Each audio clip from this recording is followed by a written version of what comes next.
Good afternoon, teacher. Please sit down. Thank you, Bob.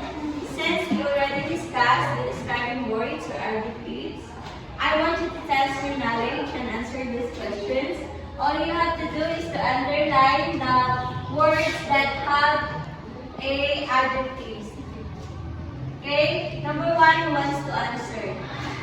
Jessa?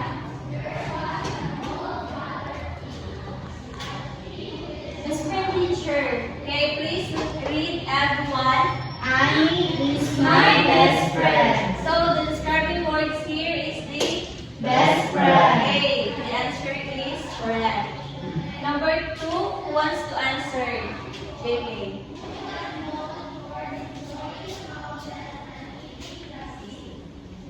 Okay, please read everyone. Happy the Lord. So what is the adjective here? Why? Alright, the answer is correct. Number 3, who wants to answer? Darwin.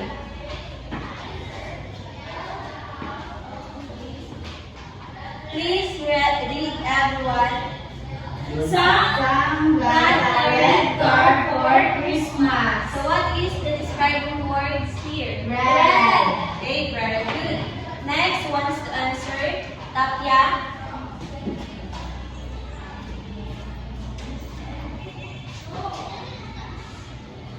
Okay, please read everyone. Do not touch the wet paint. So what is the adjective here? Wet. Okay, very good. Next is, who wants to answer? Jessa. Teacher. Okay, please read everyone.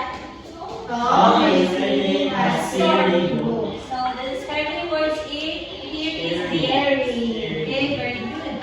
Since you truly understand our previous topic, I have prepared here a short story so that you can be motivated. Okay. Please read the title, everyone. Enchanting Village. I will read the story and please listen carefully so that you can answer the question that I will ask later. Okay. Once upon a time, in a quaint village nestled deep in the lush green mountains, there lived a young girl named Alicia. Every morning, she would eagerly explore the winding path that lead to the edge of the forest, where the sun rose with a gentle glow. Elisa would spend hours wandering through the meadows, admiring the vibrant flowers that bloom adverbially in the early light, filling the air with a sweet fragrance. As the day turned to the dusk, she would retreat to her cozy cottage, where the flickering candlelight danced softly on the walls, casting shadows that seemed to tell stories of distant lands and magical adventures, and this place of both enchantment and tranquility. Elisa's days unfolded adverbially, blending the beauty of nature with the passage of time. Okay, now, class, what did you observe to our story? Teacher, Okay, there are that's underlined words, teacher. What else? Okay, Julie. It talks about place and time. Okay, very good. So now, our topic for today is all about the, please read everyone. Adverb of time and place. So, before we proceed to our activity, let's have a classroom rules. Please read everyone.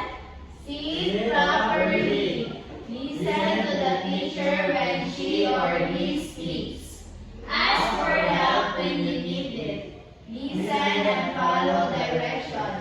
Raise your hand before speaking or leaving your seat. Can I expect that from you, class? Yes, teacher. Great, very good. Now, what would you serve to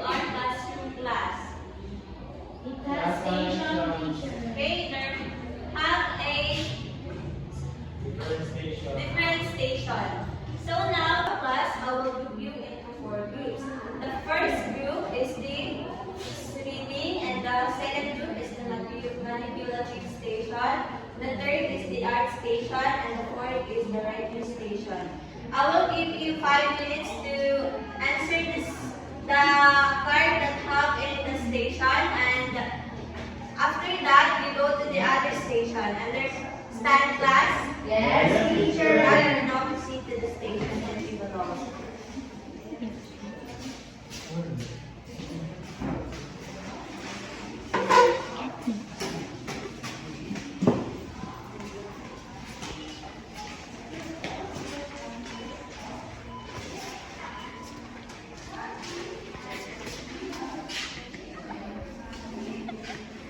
Okay, class, another station.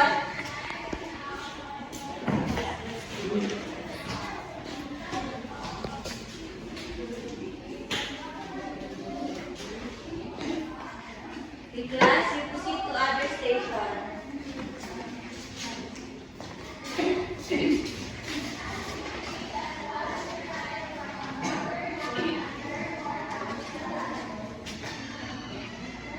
Okay, class, if you're done, you now place your answer here in the board.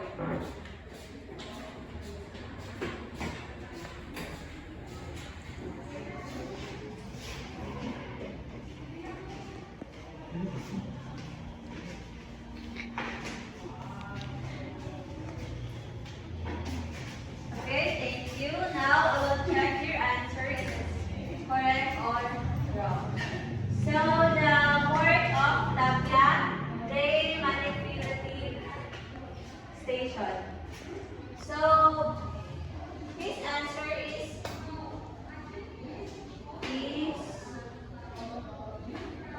correct. The reading station or correct.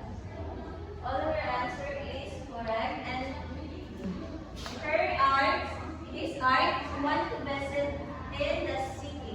I will give 5 points. So next is word of the day. Okay, I will give 5 points. Her answer is all correct.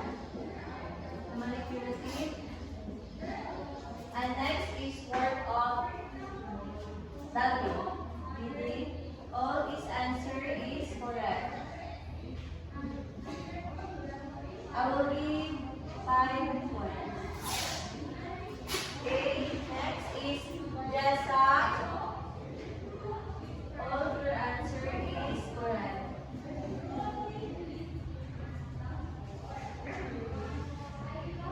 Your information class, adverb time talks about when the situation talks about when. And the adverb place when the situation talks about where. So now, to measure your understanding, you need to answer this question in the 1/4 sheet of paper. Okay? Now, for your assignment, please read everyone.